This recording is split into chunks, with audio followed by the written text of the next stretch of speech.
Hi guys, welcome to Travel with Austin. I'm Austin. Today I am here in Newark, Ohio, and we are in the old haunted and historic Licking County Jail. Now, right now we are in the basement here, and we're going to be making our way up to the top floor. So starting off, this room we're in right now used to be the chapel of the prison. Now, as you can see, there's nothing religious in here anymore. Just a table to sit and a board where people write their names and stuff. I don't know who this Travel with Austin guy is, but it sounds like a pretty good YouTube channel in my opinion. Now, we have the next room over, which I believe they said was just storage, and there's nothing really going on in here.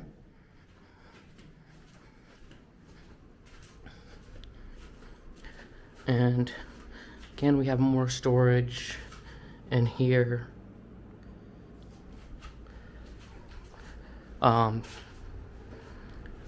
We have this cell right here. I do not know what this is.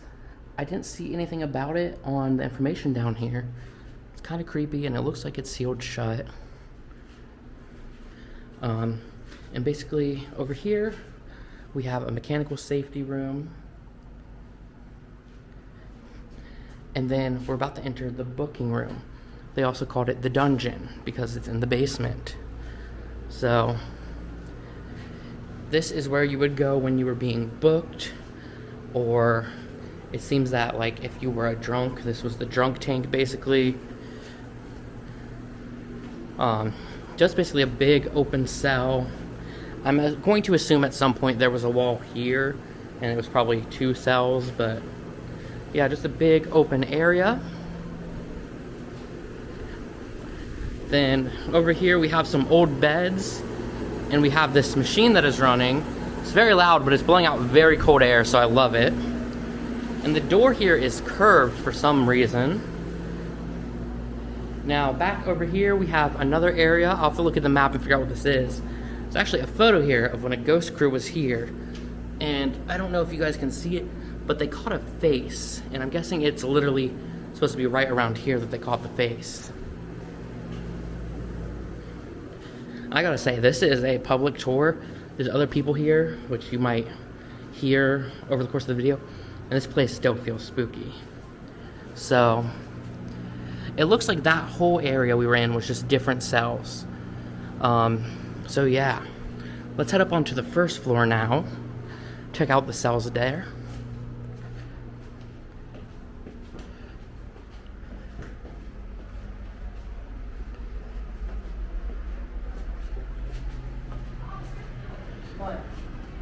Where you at? Excuse me, sorry. Here we have the cell block 1. This is a cell block on the first floor. Over here we have a shower. Then we have a catwalk that guards could walk around the outside and give a look into the prisoners. It's kind of interesting that the prisoners were not up against the walls and the windows and stuff. Instead, they were in their cells in the center.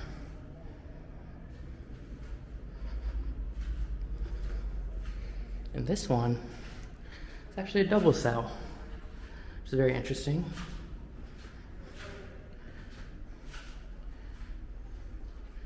Now, there are plaques here with some information about some of the inmates. So just pause if you want to read that. Okay. Now, here we have the old communication system where they would talk into the phone, be able to talk to the person on the other side. Now this side is locked off on the other side, but this one you can still see through. So, this is the historic elevator here, which you have to have a staff member operate, so I'm not going to use it. And I'm going to show you a real quick look at the sheriff's office here.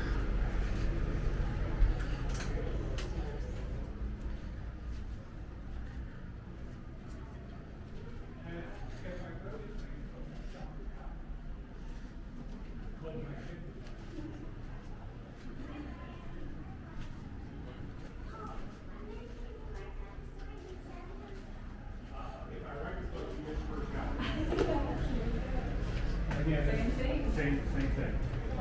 This was the floor the young man was not a prisoner. This is a dark story. Couldn't tell it. Carl Patrick was about 18 years old. So now we are on the second floor, and here is what the elevator door looks like. I think it's very cool. Here again is the room where you would come in and communicate. And then prison cells. Now you'll find that most of these cells are exactly the same, but I'm still going to do a quick walk down them so you can take a look. And then again, we have the catwalk design on the outside. And you guys can't see it, but there's a massive metal gate right there. And all the windows here they have this like plaster over them, or maybe that's actual glass, I don't know. Then they have one set of bars, and then they have another sheet of metal. Kind of crazy. I don't know why they need so much, but they do apparently. So I've seen these on a couple of floors here, and I don't know what they would be for. Maybe for people to give you something, or a laundry chute of sorts.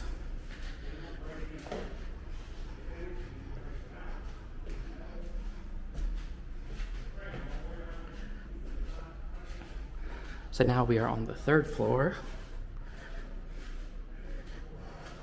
And again, pretty identical. This is cell block 3. And a lot of these have information about the people who died here. Suicide by hanging, intoxication, poor illness, suicide by hanging, previous illness, suicide by hanging, and suicide by hanging. So this was obviously not a very good place for people. Now going down the catwalks again, there is this special feature which I want to point out. So this is kind of like a little gate, and it's stuck shut or sealed shut or something. And I don't know if this would have been a solitary or what, but you can see this one has a little fireplace in it. Now there was one on the first floor. I don't believe one on the second floor, but the first floor one did not have a fireplace in it. So I'm gonna walk back down the catwalk. And again, window with like 3 panes of protection. Now we're gonna make our way up to the 4th floor, which apparently is the floor a lot of people miss when they come on tours here. I don't know why. I was kind of confused by that. We'll get into this area in a second.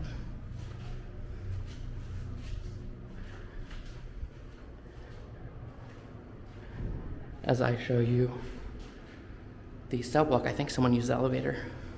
That's really cool to me, anyway. So this is the women and juveniles block. 2 deaths we know of, as someone was found deceased on the floor of an unlocked cell, and Mae Varner caught herself on fire. I believe that's called self-incommulated?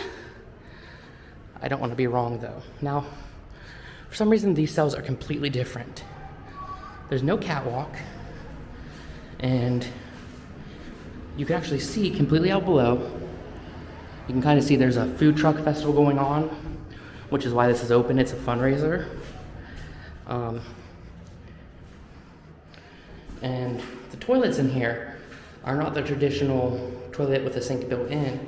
It's a toilet on one side, sink on the other. Very weird.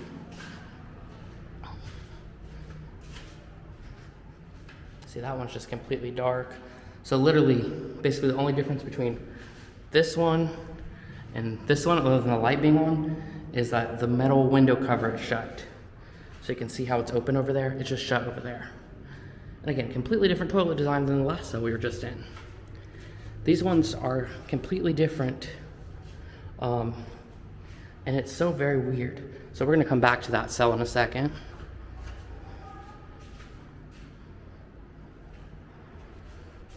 And at the very end here, we have a shower. And there was one at the other end too.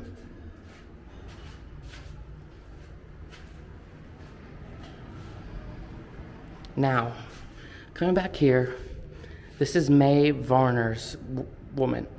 She was a suicidal woman who had planned to commit suicide by swallowing sleeping pills.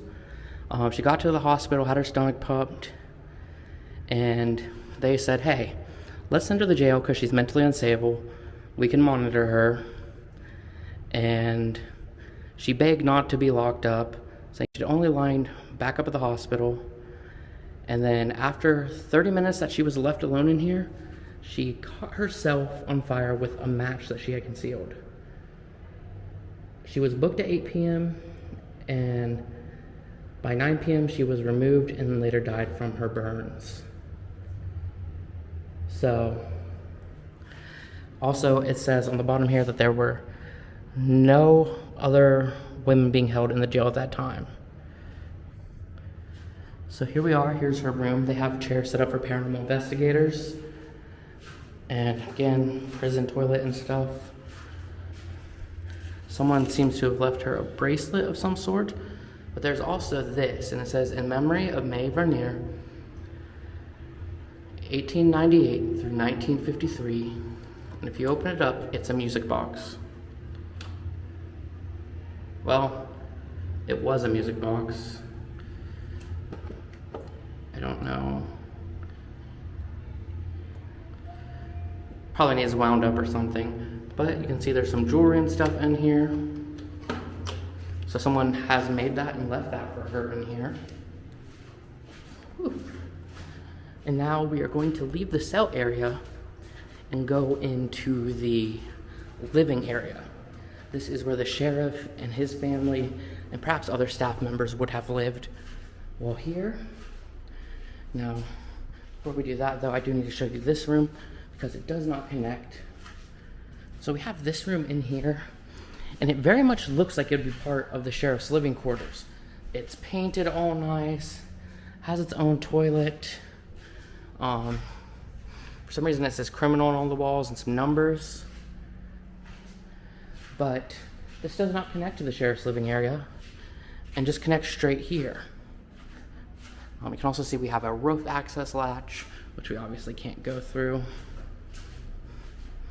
So, here we are in the Matrons Quarters.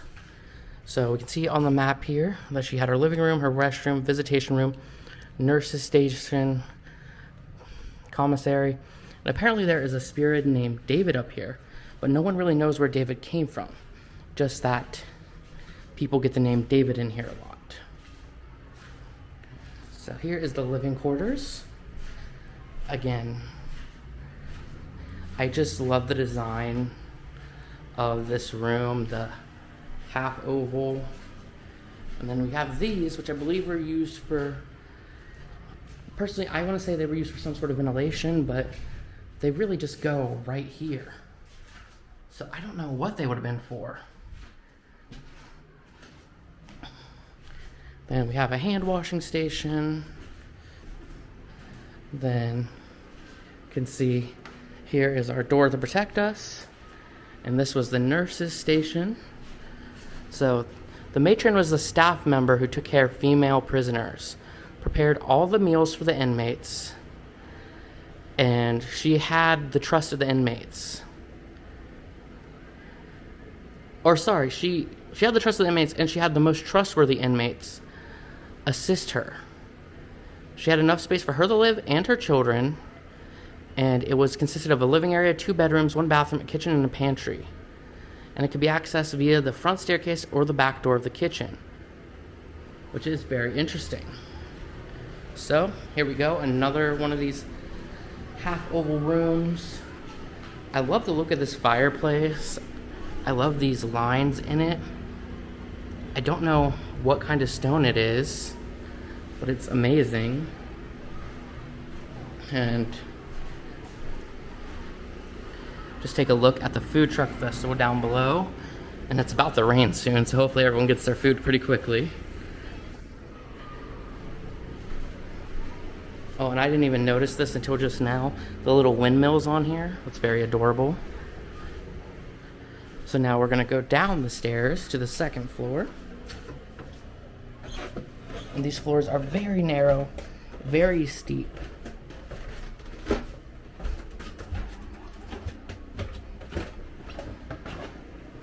Okay, now we are on the second floor. And this was the sheriff's bedrooms. So you can see we have 4 bedrooms and a bathroom. And again, these are just gorgeous rooms.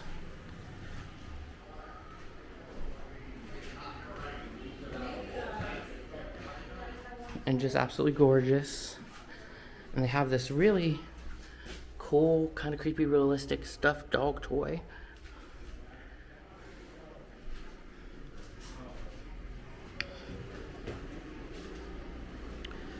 So this area would have been for the sheriff and his family, but it said by the 70s this just would have been office space.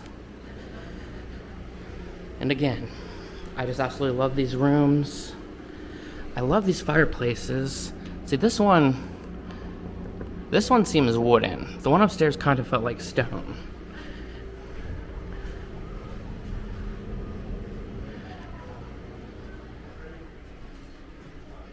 Then we have this storage room that used to be the bathroom. Here's the old bathroom closet. It's just empty shelves. I know you guys can't see in there. I can barely see in there. But just empty shelves. I do not know the purpose of the hole in the door. I'm assuming it was added in later. Got some closet space. And then another bedroom. This one has a lot of old stuff in it. And from here you can actually see the Licking County Courthouse. Assuming my camera will show it properly. See that gold top right out there? That is it. I've been there before because I had to change my last name. Very ornate building, but also very scary. And then this area by the 1970s would have been used as offices. And you can actually tell that there's been multiple sheriff's deaths here, such as William McElroy, who died of a heart attack. And it says that this place in general, and especially the sheriff's bedroom, is the location of 3 Licking County sheriff's deaths. So the first one died at the age of 41. The second one died at 59. And then the third one was Sheriff McElroy, who died of a heart attack. And, oh, there's actually a fourth one. And he suffered a heart attack too. Wow. But he made it to the hospital rather than dying here. So that is a bit interesting. That's a little bit of a curse I did not know about. Or a legend I did not know about. Now down below here on the first floor, we have the entrance area and the sheriff's office we took a look at earlier. So anyway, that is all for me today, guys. I hope you enjoyed this video. If you did, please give it a thumbs up. And please let me know where you would like me to explore next. I'm always open to suggestions. And please subscribe so I can see you guys next time with a brand new video. Thank you guys for watching.